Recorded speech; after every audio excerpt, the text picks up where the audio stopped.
लक्षात जावा, जवळजवळ आपल्या चिंचाळ्यात 200 महिला आहेत, 220 22 गट आहेत चिंचाळ्यात, त्यातल्या निम्म्या सुद्धा इथून 23 गट आहेत.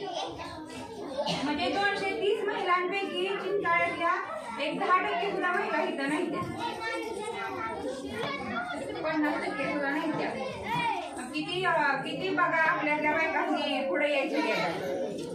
परवा आम्ही नुसत्या 8 बायका आपल्या चिंचाळ्यात आल्या.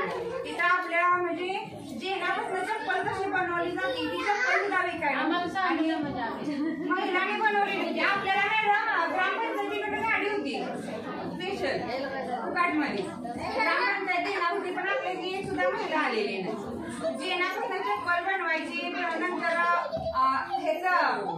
मटण कसं करायचं, नंतर व्हेज नॉन व्हेज जेवण कसं बनवायचं 68 स्टॉल लागलं होतं तिथे मिनी सरसला सांगलीत. परवा आमच्या ह्याच्यातल्या महिला आम्ही नेलेल्या आणि आमच्या वस्तू सुद्धा बरीच प्रगती झाल्या.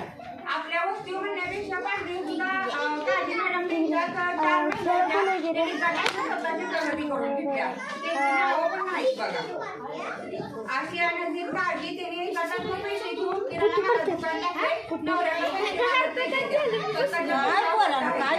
आणि शहीद हारून काळजी त्यांचा पत्नीचा डंग आहे, ते पण गटातून पैसे घेऊन त्यांनी केले.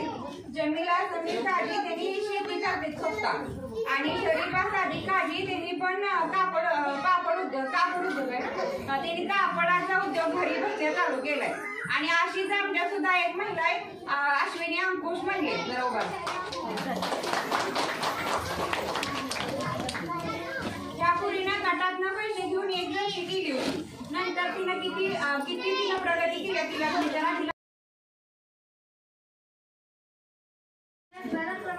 गाडी माठीवर लावले म्हणून त्या ठिकाणी आम्ही बुरुज बांधणार आहोत. त्या बुरुजाला हिरकणी बुरुज म्हणून नाव देणार आहोत. असं म्हणून छत्रपती शिवाजी महाराजांनी पालकरांना म्हणाले, हिला राणी मालत न्या.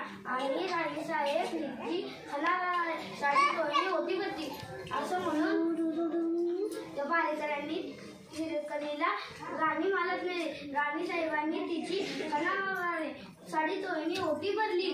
अशा पद्धतीने मित्रमैत्रिणी आपण जेव्हा रायगडावर गेला तर तो आपल्याला हिरकणी बुरुज पाहता येईल. ही हिरकणी इतिहासात अजरामर झाली. मित्रमैत्रिणींनो आपल्यासाठी खूप कष्ट करते, त्याची आपण